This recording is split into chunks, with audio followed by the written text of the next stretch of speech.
Good morning. Good morning.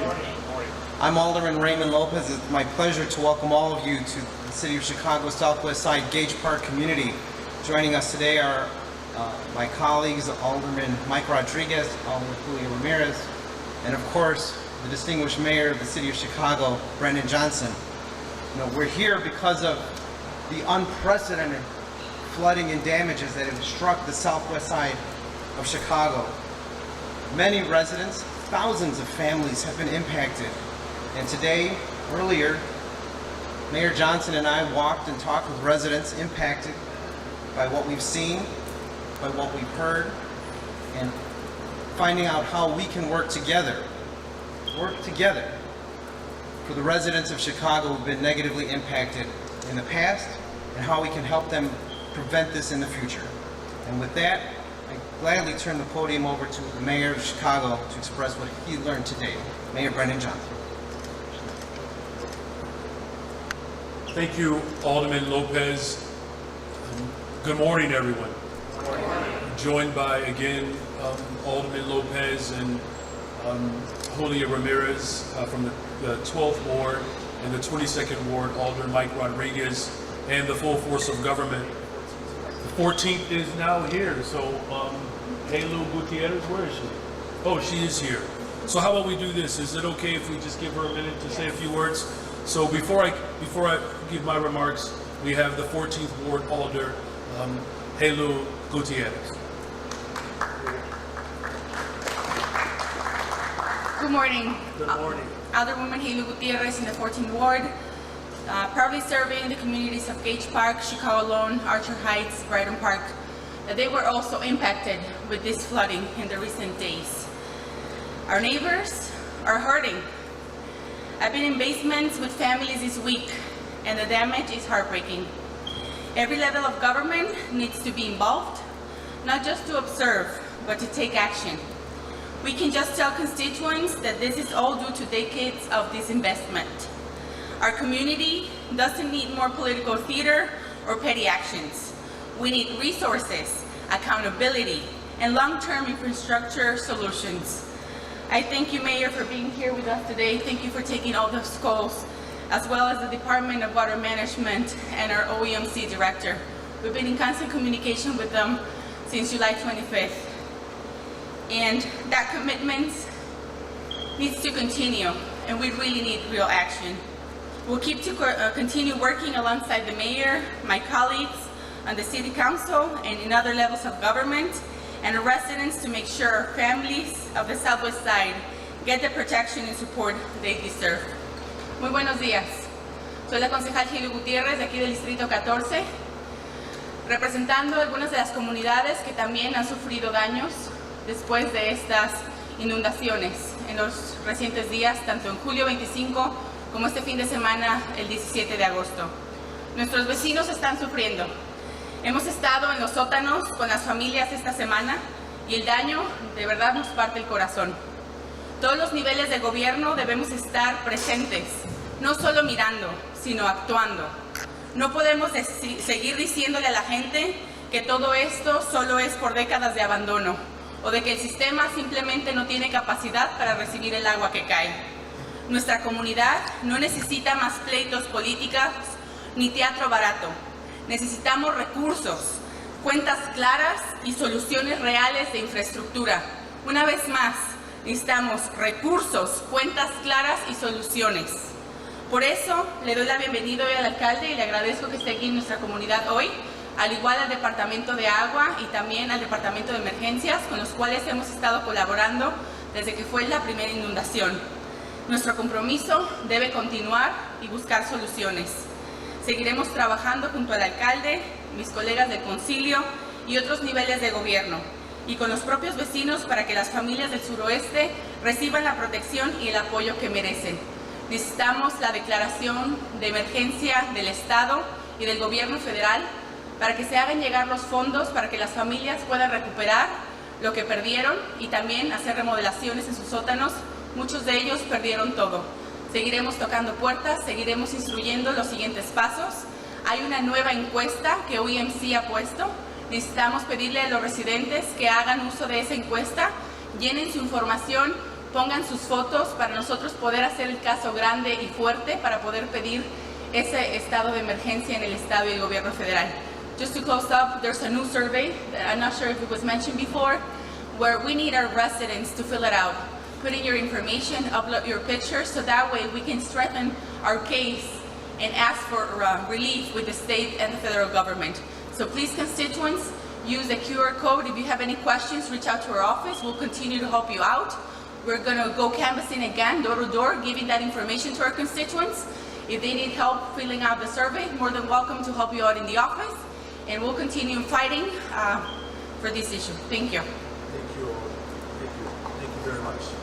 Thank you again to all of our alders that are here. Over the past few weeks, we have seen historic levels of rainfall repeatedly hitting the southwest side of Chicago in particular. City workers across multiple departments have been working tirelessly to help residents recover and begin the process to rebuild. On behalf of the entire city of Chicago, let me first also extend a heartfelt thank you to all of our city workers who have been on the front lines of this crisis, especially our OEMC, DWM, DOB, and streets and sanitation workers. After significant rains during the first week of August, we acted swiftly to bring city workers together. We met with the county, and we issued a disaster proclamation after the first round of flooding. Unfortunately, since then, we have been hit again with multiple flooding incidents which have continued to affect our communities. Since August 16th, just 3 days ago, we have had over 5,612 311 calls. All of those calls reported damage to basements. Chicagoans recovering from one flooding incident have found themselves having to start all over again. We will continue to direct city resources to the affected areas to ensure that Chicagoans are not facing this crisis alone. Multiple city departments are engaged in this effort, an effort to clean up debris, clear away sewer backups, and then of course address safety hazards. Affected residents are encouraged to pick up free supply kits to assist with the flood recovery from their local alderperson's office. The flooding is the result of two factors. The water management system was never properly built on the west and southwest sides of our city. These are working class communities, and frankly, the city failed to plan properly in the past. We will continue to see damaging flood incidents until there are some real structural changes and improvements to our infrastructure as a whole. Second reason is climate change. It means that Chicago's working class communities are experiencing more and more frequent 100-year storms and extreme weather. We need to build more climate resilient infrastructure, plant more trees to absorb water, and modernize our infrastructure to account for this new reality.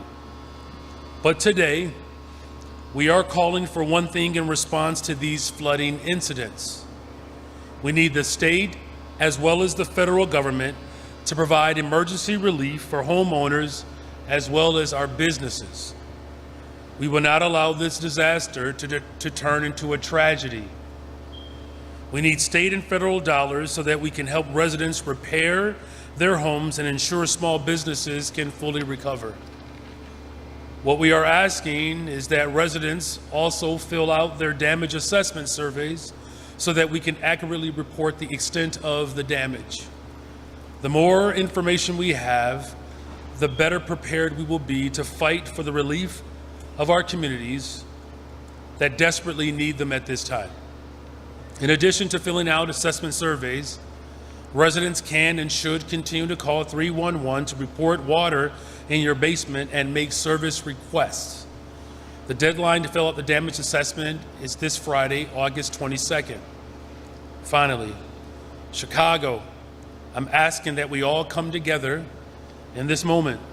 It's going to take all of us to build stronger and more resilient communities. With that, I would turn it over to our Executive Director of OEMC, Mr. Frank Velez.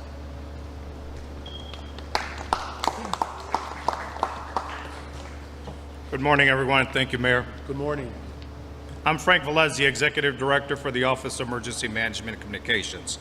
In the last month, the City of Chicago has been hit with torrential rain, which has caused major flood incidences. Our first incident was July 25th through July 28th. As you're aware, we just got second phase. We got hit August 16th through the 19th. From Saturday, August 16th to the morning of Tuesday, August 19th, there have been well over 5,612 calls that have been reported through 311 for water in the basement. Some of the areas affected this weekend and overnight also experienced flash floods in July. There are wards like 6th Ward, 12th Ward, 13th, 14th, 15th, 16th, and the 23rd Ward. The City of Chicago and the Office of Emergency Management and Communications will continue to work with our partners at Cook County Management and the Illinois Emergency Management Agencies at the same to focus on the July floods and the August floods. Once again, we ask affected residents to complete the survey and self-report the damage assessments to help determine the eligibility and potential assistance for the flash floods that occurred in August and in July. The survey is a tool used to collect additional information and to determine whether the city, along with our partners at Cook County, IEMA, pursue options for assistance for our residents. Completing the survey does not guarantee eligibility for financial assistance aid or funding of any kind. The information collected will be used strictly for assessment and planning purposes as the city pursues all avenues for resources for our residents. The IEMA survey is the first step in the process. The survey is also available online through our QR code. A Spanish version is available as well. Residents can visit our chicago.gov/OEMC to access the survey. The deadline, as the mayor stated, for the survey is this Friday, August 22nd at midnight. We ask that all residents continue to report the services and requests related to water basements through 311. By calling 311, use the Shy 311 app or online 311.chicago.gov. I also want to remind residents about the threat of fraud. The Flood and Damage Assessment Survey and calling 311 reporting in the water basements are the only information tools that residents are being asked to provide in order to pursue possible assistance.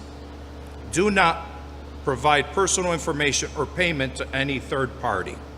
Again, completion of the survey does not guarantee or imply eligibility or financial assistance for the funding. The information is to collect to be used strictly for assessment and planning services. Thank you, and very much. Thank you, Executive Director Velez. We also have our Deputy Mayor for Infrastructure, Lori Lipson, is here. Commissioners Connor and Stollard are both here from Water Department, as well as Streets and Sanitation. We also have our Community Engagement Chief here as well, because we want to ensure that the residents of the communities that have been hit the hardest know that the full force of government will remain constant until families get full restoration. We also want to make sure that when you are filling out the survey, your documentation status is not necessary to disclose. So this is for individuals who are residents or citizens, and as well as undocumented individuals. That information will not be disclosed, so your status will be protected as the Welcoming City Ordinance permits. Thank you. Casio. Okay, so we're going to take some questions. If you have a question, can you just come forward so I can see who you are? Leah? All right, we'll start with Sean over here and then come around.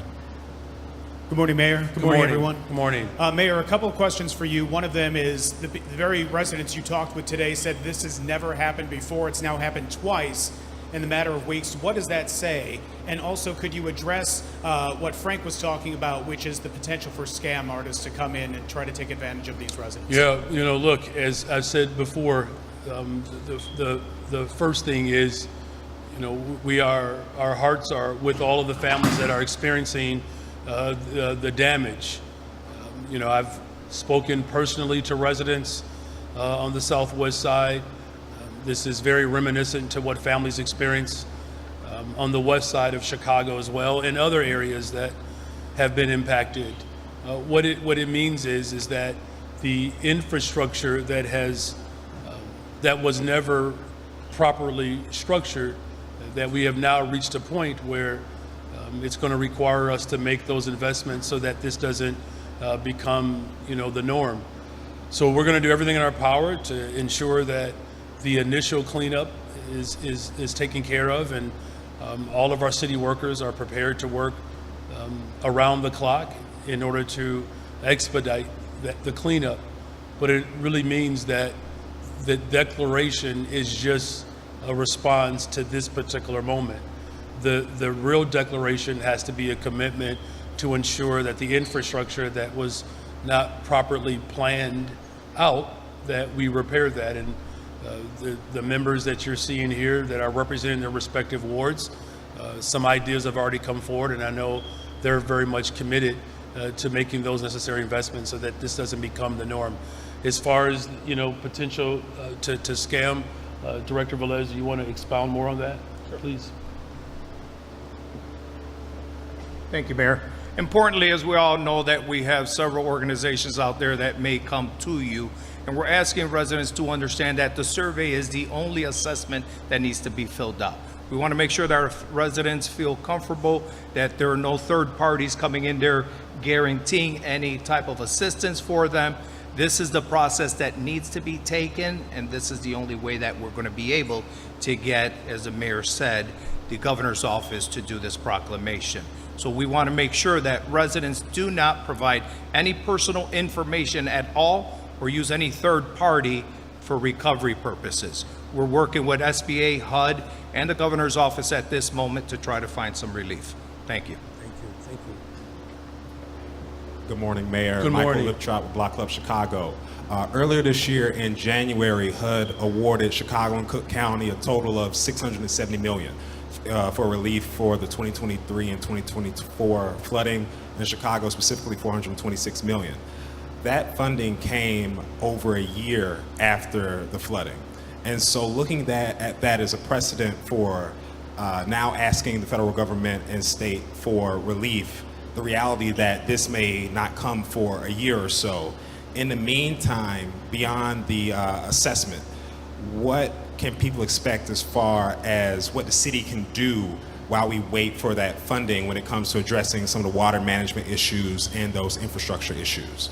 Thank you for that question and that observation. So, again, it's incumbent upon all of our residents to fill out the survey, to report the damage to 311. I believe the damage that we experienced just this year is already double the amount of what was experienced in 2023. So these communities were hit especially hard. We're going to continue to work with all of our city departments to make sure that we're clearing out and cleaning out the spaces so that these families can begin to work towards recovery.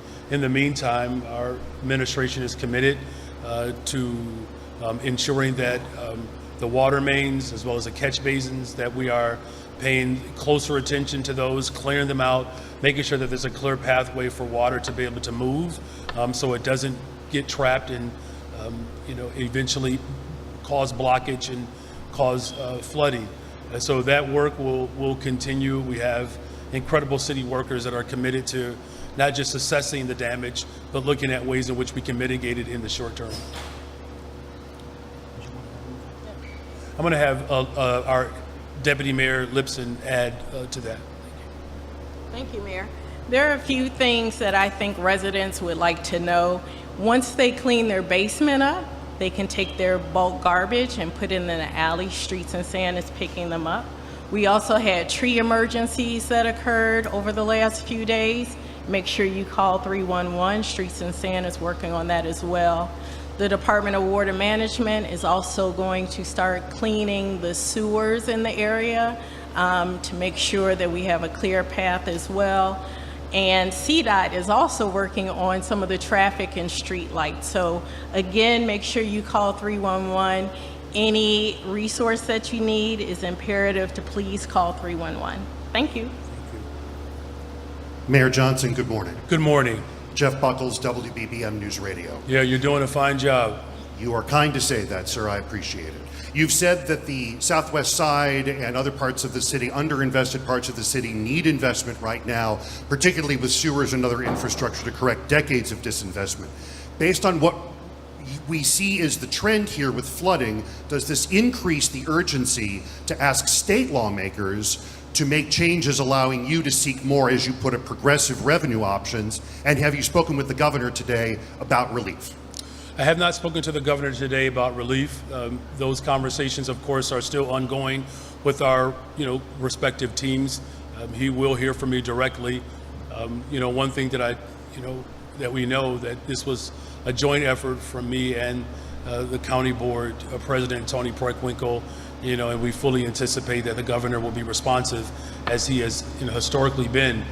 And to the first part of your question, I literally had this conversation with residents along the path where I had a chance to engage with. Look, I know that there is a desire and a need for immediate relief, and we're going to do everything in our power to secure that.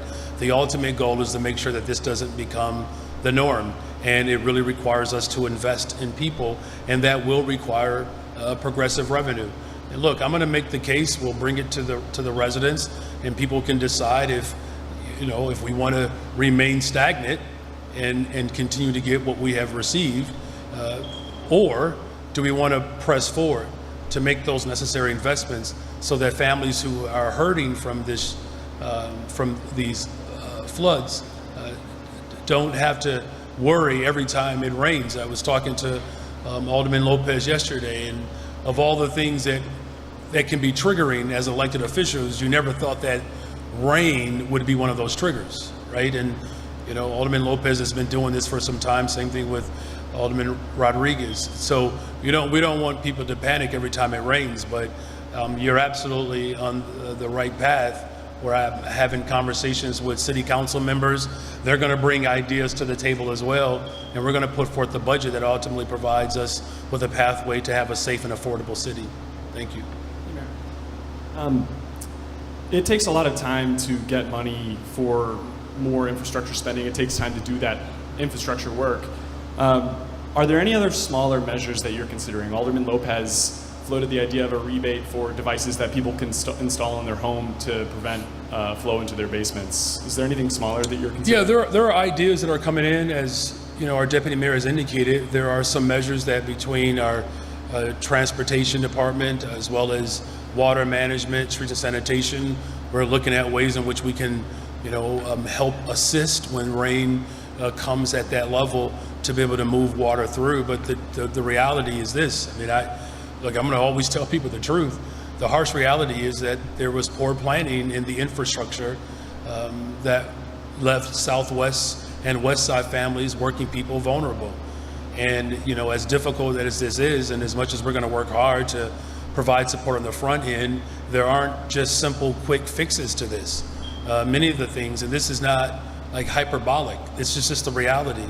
And so, I think there's no secret here. We have worked hard to, save taxpayer dollars to ensure that, we are cutting expenses where we can, but it's really going to require us to make investments in every aspect of our city in order to ensure that working families can live comfortably. I think this is probably a question for some of the commissioners here. Why this area? Why this block? Why did the flooding concentrate here? Is there a construction project or something happening in the sewers that could have contributed, or what is it? Commissioner Connor, you want to speak to that? Good morning. My name is Randy Connor, Commissioner, Department of Water Management. To be able to address that question, one of the issues is that, again, the system is over 100 years old, and it's the amount of water that fell during that period of time that it fell. Somewhere around between 5 and 6 inches of rain fell during that time. The system itself just became overwhelmed. And the time that the system was built, it was built and designed for a 5-year rain when it was designed. Now we're getting more 100-year rains. So that's one of the reasons why the system itself became I became overwhelmed. It's like trying to put 10 gallons of water into a 5-gallon bucket at a rate of a gallon per 30 seconds. So, And just a fine, to put a finer note on that, I believe that amount of rain fell within like 90 minutes. Correct. So it wasn't just the amount, it was how fast and the time frame in which it came. Oh, Commissioner Stoller, please. Good afternoon. Thank you, Mayor. Good morning still, we're okay. Still morning, hang in there. Good morning. We've been up all night. Another thing I'd like to take advantage of this time to mention of the importance of taking care of the tree canopy at this point, of trimming these trees and planting these trees. There's studies that have done and shown the amount of water that one tree can collect. The mayor has supported us in our goal in getting to 75,000 by the end of next year. It's really important. Those trees do serve a purpose in these weather-related instances. That's why you see us out there trimming them. We've trimmed over 200,000. We're on track to trim 200,000 probably within the next couple of weeks over the last 2 years.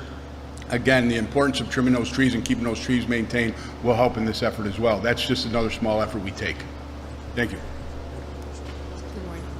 Check, check, check. Oh, there we go. Hi. Good morning. Good morning. Good morning, Mayor. Good morning, everyone. What is it that you're talking about? Improving infrastructure. It's all connected to the county, to the state. What is it that the city can do, if somebody maybe could drill down a little bit? You're talking about clearing sewers, but then it's connected to McCook, and that's what, at 90% right now? So what is it that the city can do, these investments that you're talking about, that would make, I guess, the impact of these heavy rains easier?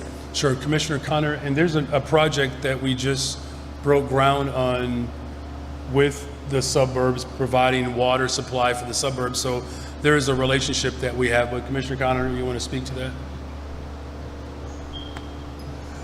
Just to address your question, so a couple of things so we work very closely with the county as well as the Metropolitan Water Reclamation District on a bunch of projects. We have some projects that are going to be coming out really soon where we are going to be looking at building what we're calling wing storage, which will alleviate a lot of the flooding that you're going to see. And what that is it's a huge pipe about 60 inches in diameter.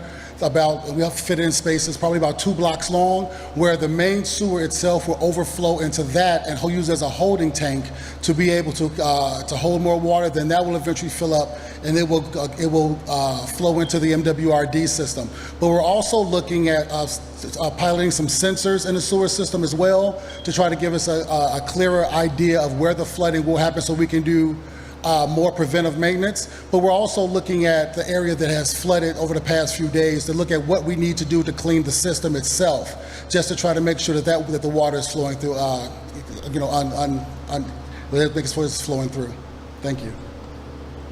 Sorry, and if I could just follow up too, because certainly flooding isn't new to some parts of Chicago. And Your Honor, I'm sure you've heard from some of your neighbors in Austin who are still dealing with flood damage from the storms 2 years ago. What can be done to try and help folks that are dealing with issues now so that they aren't dealing with these things for years? Yeah, again, as I said earlier, I mean, there's no easy, quick fix to this, right? I mean, this is why we've worked hard to make sure that damage and debris was cleared out. All of our city departments are working to make sure that we do everything in our power to allow for water to move through quicker, particularly when we're receiving that type of downfall of rain in that short period of time. The ultimate goal, of course, is to make sure that this doesn't become, a repeated dynamic, and that is going to require us to make investments. So in the short term, of course, we have worked with community organizations to provide support. Some of that support has reached some of the homes on the west side. The city did put forth some resources to do that. We've worked with local contractors to be able to provide the repair in some basements. We did finally receive the full amount from the federal government just a little while ago. So we're going to find creative efforts to the best of our ability to, as we've done on the west side, to help some families recover in the immediate, but again, the ultimate goal is to ensure that, you know, the poor planning that was done, and now here it is 100 years later, we're dealing with, you know, this challenge, but it's one that we're going to meet head on. You see the full force of government in my administration here today. You also have commitment from the alders here to put forth ideas so that you know, we're not seeing ourselves in the same predicament time in and time again. Thank you. Hi, Mayor. Hi. We've gotten lots of complaints about the skyrocketing costs of home insurance, flood insurance included. I know that's a national trend, but is there anything that can be done at the city level? I wish, you know, I mean, look, the federal government at this time has obviously shown a great deal of animus towards working families, and whether it's cuts to Medicaid, cuts to SNAP and food, cut to veteran services, cuts to our education system. You know, this administration has been quite inimical to the interest of working people. But this is why the full force of government, county, the state, we're all on the same page here. You can see the unity on this platform today, and we're committed to making sure that working families get some relief in the immediate, but also build towards the future. Thank you. All right, last question. Mayor, on another matter, the CPS budget, are you not for it as it stands? And could a stalemate shut down schools? We're not going to have a stalemate, and we're not going to shut down our schools. I'm very grateful that the first and second day of our school year has gotten off to a very strong start. Here's what I've said, and I'll continue to say it. We have to invest in our public education system. The city of Chicago, we put forth over $1 billion into our public schools. I'm the first mayor to release the largest TIF surplus in the history of Chicago because I'm just that committed to our public schools.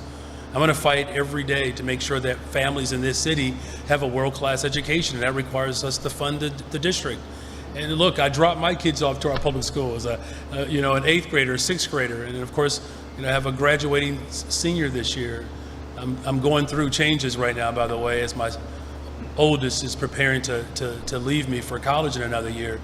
But what I can say is that with all that we're doing at the local level, the people of Chicago are owed $1.6 billion from the state of Illinois. That's their calculation.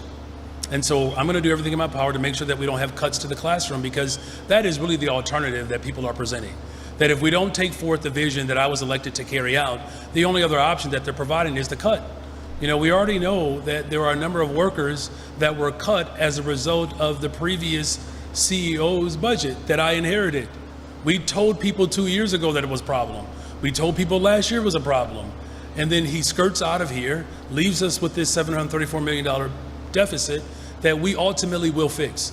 But we're not going to do it if we don't have a shared interest of making sure that we're investing in our young people, protecting our immigrant community, protecting the LGBTQ plus community, protecting Black history, protecting veteran educators. We have moved away from the privatization and the dismantling of our workforce.